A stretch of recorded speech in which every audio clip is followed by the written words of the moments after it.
Okay, so prior to the arrival of the mail person, I was beginning a video about, and want to resume, or restart, a video on the idea of waiting for everything to be just so. And, I mean, even if you're not waiting actively, I personally often have a sense that if only I could get shit lined up right, if only I could just get shit lined up just so, then everything would be as it ought to be. And I could, I don't know, relax, feel satisfied, or know that I'm done with that or something. I mean, I don't know exactly what would happen if this were to occur, if I were to actually have all the components in place that I imagine in my head ought to be there. So some of these things include what I would call residual childhood elements, such as the vision of a family with me and a new wife and a little kid and a nice house someplace in the suburbs.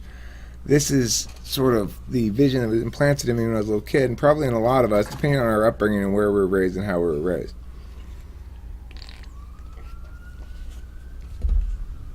I was raised to have very middle-class ambitions, which is,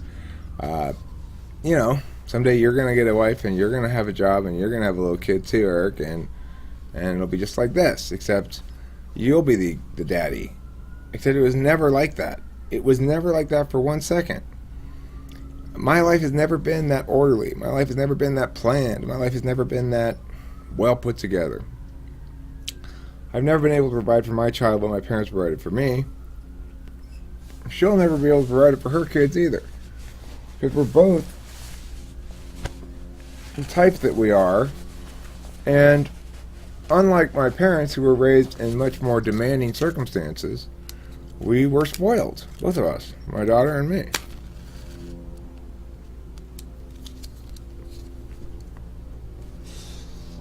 But I would say that spoiling doesn't necessarily spoil a child, depending on how you're spoiled. Just because I was spoiled doesn't mean I wasn't held accountable in some ways. And certainly I was held accountable ethically. I think that's the important thing. The issue then is, what does it do to you, your childhood? It sets up your vision of what things ought to be. Your hope of, well, someday if I finally get shit how I want it, it's going to look like this.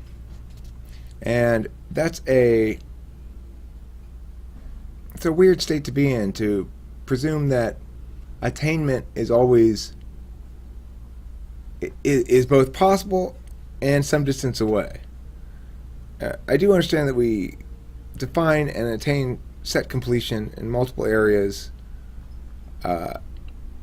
little sets, and yet I can't help but still think longingly of a life structured differently. For fucking Christ's sake, another fucking mailman? You gotta be kidding me.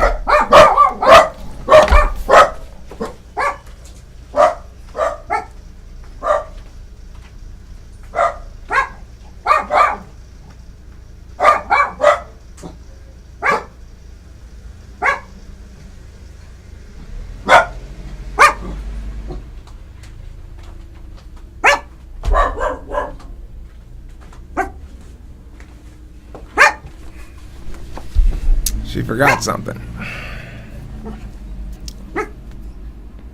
Alright, so I can hardly be said to be living any way other than how I want to be living right now, although at the moment I'm kind of broke, so I'm not doing a lot of things I normally would be doing, maybe in terms of businessy maneuverings. I'm just sort of waiting. And in general in life, I hate waiting. I fucking hate it. I hate waiting in traffic. I hate waiting in line. I hate waiting at stoplights. I just hate waiting across the board. So, as a consequence, it's odd that I am somehow spiritually waiting for something to happen in my life to attain, I don't know, having gotten to where I'm supposed to get. So more thoughts recorded on that. 5 minutes quick video. Thanks for watching.